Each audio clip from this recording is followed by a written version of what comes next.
Jamais vraiment très rarement des concours. C'est tombé par hasard cette année parce qu'il y avait plusieurs concours. J'ai fait 2 concours en Italie, le Arte Laguna à Venise et l'Art Gallery de Milan. Et Art Gallery c'était différent. Je l'ai fait parce que j'ai trouvé leur site, c'était vraiment très chouette.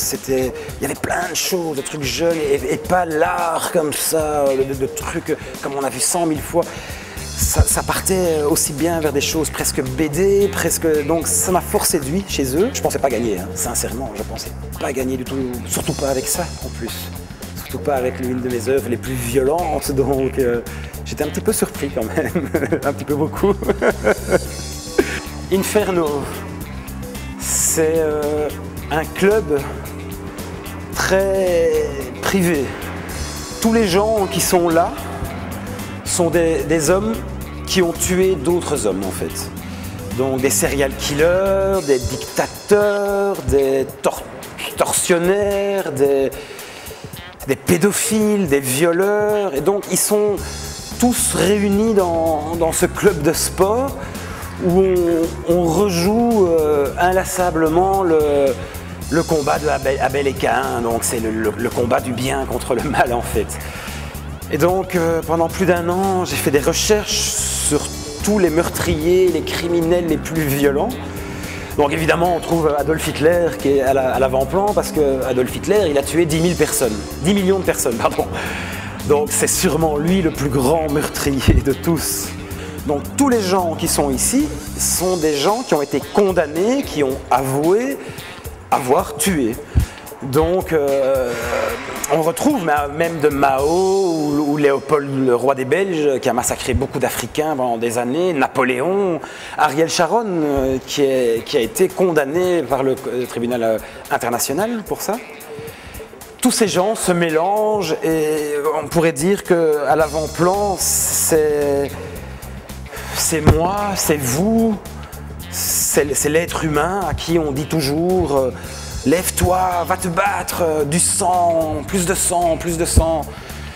Et donc pour moi ça représente l'enfer réel. Je pense qu'on vit là-dedans, on vit, si on mettait tous ces gens ensemble, on se rendrait compte en fait qu'on est très différent de ça, mais la société a engendré tous ces monstres-là.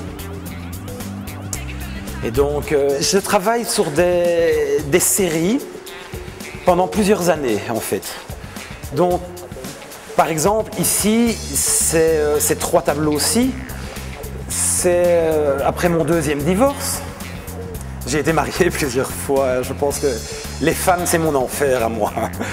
Après mon 2e divorce qui était une Australienne, je suis revenu d'Australie et j'ai commencé à travailler sur le thème du mariage en soi, c'est-à-dire au moment où on se marie, on est là, on fait la photo, cheese, tout le monde est comme ça, mais on ne voit pas du tout toute la violence qu'il y a derrière parce qu'on veut croire que ça va marcher. Et donc, il y a toujours quelque chose de caché. Bon, ici, on en a sélectionné ces 3-là parce qu'ils ont un rapport direct avec l'histoire de l'art, c'est-à-dire que ici, on est autour de Jérôme Bosch, autour de Titien, donc de la Renaissance italienne, et autour de Rodin. Ici, viens avec ta caméra, venez. Et ici, on retrouve le baiser de Rodin avec cette espèce de type complètement monstrueux, comme ça. Et j'aime beaucoup parce qu'il donne de la force à cette sculpture de Rodin que j'aime vraiment beaucoup. J'ai aimé profondément Michael Jackson, je le trouvais beau. Je le trouvais, quel beau noir, quelle belle couleur. J'ai jamais compris pourquoi il était devenu un monstre. Donc c'est une petite histoire, on le voit dans sa baignoire en train de mettre de l'eau de Javel pour se décolorer la peau. Et il montre ça comme si je le fais. Je vais le faire, je vais devenir blanc. Donc il y a un rapport que j'aimais bien. Et donc pour en revenir à Inferno, j'avais commencé avec celle-ci. c'est ce que j'appelle mes foules, en fait. Ils sont 800. Pendant des mois, je prenais des notes. C'est de 800 personnes médiatiques, mais de toutes les époques. Donc, on trouve Jules Verne, on peut trouver Beethoven, Orson Welles, et tous ces gens, évidemment, qui protestent pour qu'on légalise la libération, l'utilisation des images. Et sur celle-ci, Benny, qui est sûrement la chose la plus douce que j'ai faite dans tout mon travail de toute ma vie, qui est une ode à la paix. Ce sont toutes les religions mélangées, prophètes, dieux, du shintoïsme au taoïsme, au bouddhisme, à la chrétienté. Et tous ces gens sont ensemble dans la même eau, se lavent, se baignent. Et donc pour moi, je pense que si on arrivait à ça, il n'y aurait plus jamais de guerre, évidemment. Si Mahomet, qui est ici, j'ai pris grand soin de respecter tous ces gens-là. Il n'y a aucune offense, je ne voulais pas que ça soit vulgaire ou quoi. Donc on ne peut pas représenter Mahomet normalement. Mais ceci, c'est le jeune Mahomet, avant qu'il devienne prophète. Donc il a encore le turban vert, donc tout d'un coup, j'aurais pu mettre son visage. Je ne l'ai pas fait par pudeur. Mais on le retrouve, il tient un enfant juif dans les bras, il a le gant blanc de la pureté et la colombe de la paix, et il est avec Vénus, la déesse de l'amour, qui porte sa rose, avec sa petite clochette, puisqu'elle est... Et donc tout d'un coup, ça devient d'une poésie. Alors on retrouve Jésus ici avec Judas derrière qui fait l'imbécile. Ici par exemple, ce sont toutes les femmes de Mahomet, les 7 femmes de Mahomet, avec sa préférée, Aïcha. Des trucs là-dedans, Rastafari qui fume un joint à l'avant-plan, alors qu'on voit ici, c'est assez rigolo à ce niveau-là pour moi. Donc partout il y a des petits détails, je ne me rappelle pas de tous les noms, mais qui précisent exactement qui c'est. C'est une petite blague ça, j'ai fait ça pour le magazine français VSD, pour qui j'ai longtemps travaillé. Et donc c'était une série d'images sur comment la publicité pénètre notre cerveau en permanence. Et donc, j'exposais chez Campari, il y avait quand même un truc entre les deux. Et donc, j'ai demandé la permission de pouvoir mettre ça pour terminer l'expo parce que je trouvais que ça avait du sens quand même, de mon côté rebelle, on va dire, qui ressort un peu. Quoi.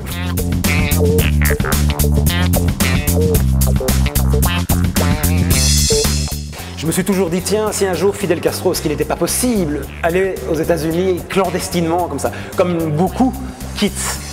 Je me suis dit, ok, la première chose qu'il va faire, c'est aller à Washington et il va aller s'allumer un cigare au Lincoln Monument, pas Monument, Memorial, au Memorial Lincoln. Et il nous fait, vous avez vu les gars, je les ai bien eus, ces cons d'Amerloc, ça me fait marrer. Et là, je me dis que si George Bush voit ça et qu'il se dit, mais c'est arrivé ou c'est pas arrivé? Non, c'est pas possible. C'est un peu ridicule, hein, je sais, mais... Beaucoup de mon travail, souvent on pense que c'est violent ou quoi, mais c'est pas vrai. Moi, je trouve que c'est surtout pour rire. Je fais beaucoup de choses pour m'amuser et pour faire rire les gens. Comme je venais exposer ici, je voulais un tout petit peu remercier Campari de m'accueillir, ce qui était quand même plutôt sympa. Donc c'est un autoportrait où je teste, dans le haut de la tête, on a une petite bouteille de Campari Soda. Et je suis en train de tester le rouge sang du Campari pour voir une petite blague comme ça. Et donc si j'avais un atelier imaginaire, je pense qu'il ressemblerait à ça. D'abord, c'est l'idée. Donc, je sais exactement ce que je veux faire avant de le faire, j'écris beaucoup. Ensuite vient the location, le lieu. J'ai besoin de trouver un endroit où va se passer mon action. On ne le trouve pas, donc je le crée, vide, complètement vide. Et puis après ça, je commence à faire les recherches documentation sur chaque personnage. Et donc, comme j'expliquais précédemment, comme je ne trouve pas l'expression, on ne trouve jamais la photo qu'on veut. Donc, je download des centaines de photos et je remonte des visages, un œil, un nez, une bouche, les oreilles. Je cherche un corps, un costume, une main, une attitude. Une fois que tout est en place, je travaille à la tablette graphique, donc sur un écran, sur une Cintiq, et je commence à peindre. C'est digital, mais c'est tout au crayon digital.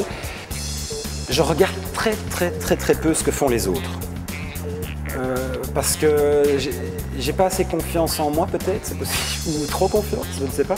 Mais j'ai pas envie d'être influencé. Je veux toujours que ça sorte de ma tête. En recréant des images comme ça, on crée des choses qui n'ont jamais existé, on donne vie à des fantasmes purs et durs. Donc, ma technique de photomontage hyper réaliste, évidemment, donne beaucoup de, comment dire, de rêve à ça, entre photo et réalité, parce que si c'était dessiné, ça serait un dessin, ça serait une histoire, mais là, c'est presque vrai, en fait. Donc, c'est ça que j'ai envie de faire, en fait, depuis toujours. C'est donner l'illusion que ça existait, raconter des petites histoires qui ne sont jamais arrivées, qui ne sont pas possibles, et leur donner une existence comme si ça avait été photographié.